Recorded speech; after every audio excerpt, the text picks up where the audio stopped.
A princess lived in a luxurious castle. She was only 14 years old, but she was terribly spoiled and moody. Once she came up with something for April to come, and there were spring flowers at the New Year's banquet. She issued a decree in which she announced the beginning of spring and promised to generously reward the one who brings snowdrops to the palace. In a small house on the outskirts of the city lived a stepmother with her daughter and stepdaughter. The stepdaughter was a very sweet and kind girl, and her name was Masha.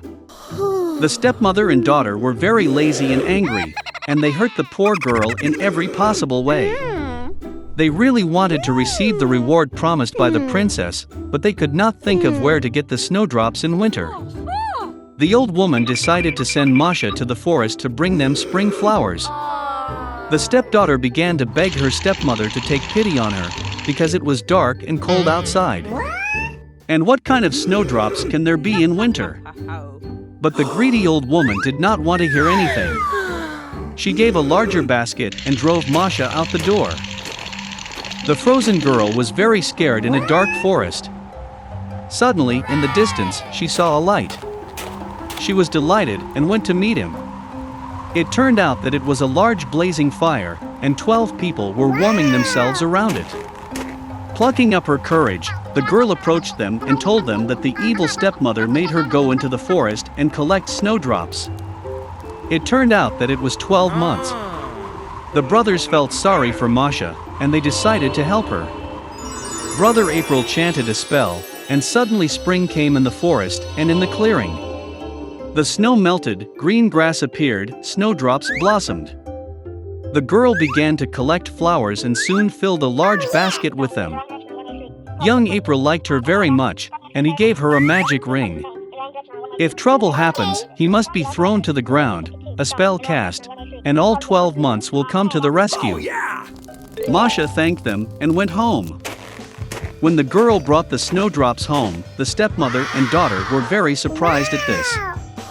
Masha was very tired from the journey and immediately fell asleep soundly.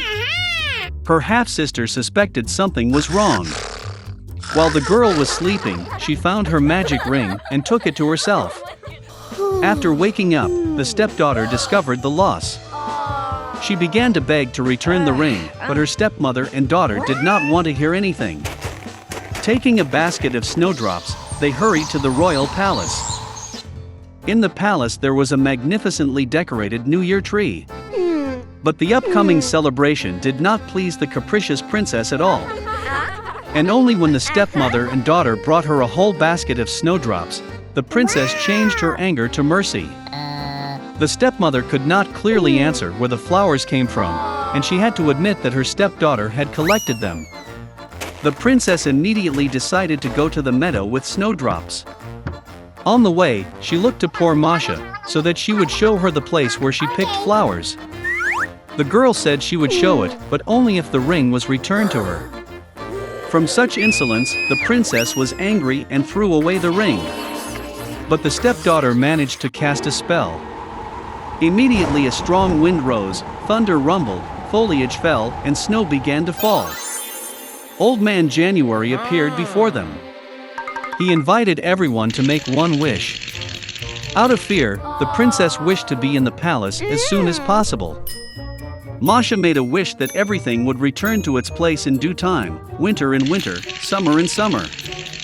The stepmother and her daughter were so frozen that they wanted fur coats from any fur, even from a dog. Saying this, the greedy women immediately turned into dogs. They were harnessed to a sleigh on which the princess was to get to the palace. Masha thanked the brothers for their help. They promised to turn the stepmother and her daughter back into humans, but only when they become obedient. Months gave the girl a wonderful big sled, harnessed by frisky horses.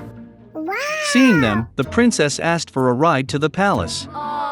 It was the first time in her life that the princess had uttered the word please. And Masha gladly agreed. Once upon a time there was an old goat. She had 7 kids. She loved them as much as only a mother can love her children. She was going to go into the forest, Bring herbs and branches for lunch. She called all her children and warned them to be afraid of the evil wolf. He often pretends, but you can immediately recognize him by his rude voice and black paws. The kids understood everything and assured their mother that they would be very careful. The old goat set off calmly. Little time has passed. Suddenly, someone knocked on the door and shouted in a rude voice that the kids should immediately open it. But the kids from the rough voice realized that it was a wolf.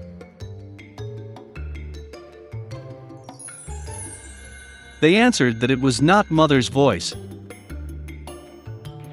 Her voice was kind and thin, and this voice was very rude, which means it was a wolf.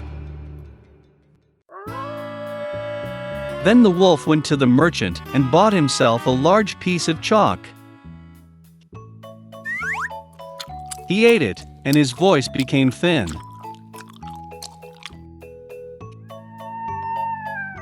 He came back, knocked on the door, and in a thin voice asked the kids to open it. The wolf put its paw on the window and waits. And the kids saw her and answered that the mother's paws were not black, but white, which means it was a wolf. Then the wolf ran to the bakery and asked to give him some dough. The wolf anointed his paw with the dough. The villain approached the door for the third time, put his white paw on the window and knocked. They saw the kids that the paw was white and thought that it was their mother.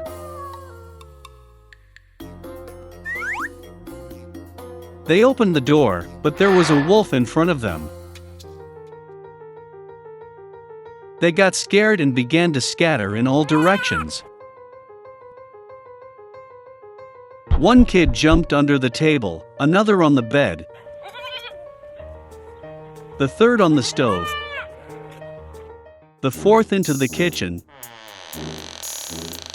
the fifth into the closet, the sixth under the sink, and the seventh hid in the grandfather clock.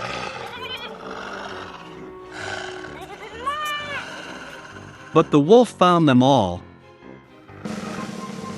opened its jaws and swallowed one by one. Only one thing, he did not find the youngest, who hid in the clock. Having eaten his fill, the wolf left. He stretched out on a green meadow under a tree and fell asleep. Soon an old goat came home from the forest. Oh, what did she see there? The door was wide open. The table, chairs, benches were overturned. The wash basin was broken. Pillows and blankets were thrown from the bed. She began to look for her children, but she could not find them anywhere. I called them by name, but no one answered.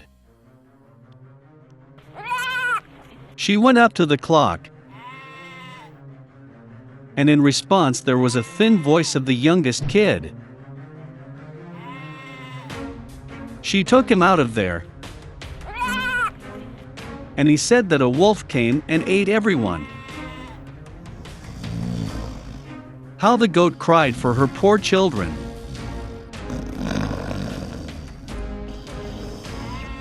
Finally, she left the house, and the youngest kid ran after her. She came to the meadow, so a wolf was lying by the tree and snoring, so that the branches were trembling. She looked at him from all sides and saw that in his swollen belly something was moving and floundering. She guessed that these were her children, and was very happy that they were still alive. She told the kid to run home as quickly as possible and bring scissors, a needle and thread. Then the goat cut the belly of the wolf with scissors, and from there one kid stuck out its head. And then the others jumped out, all six, and nothing bad happened to them. What a joy it was! They began to hug their mother, jump and dance. Then the old goat said it would be nice to teach the wolf a lesson while he was still sleeping. They pulled stones and stuffed them into the wolf's belly. An old goat sewed up his belly, but he did not notice anything, never even moved. The wolf slept, got to his feet and felt such a thirst in his belly that he decided to drink water from the well. He barely approached the well, bent down to the water, and heavy stones pulled him to the bottom of the well. 7 kids saw this, and began to dance for joy with their mother. That's how they taught the evil wolf a lesson.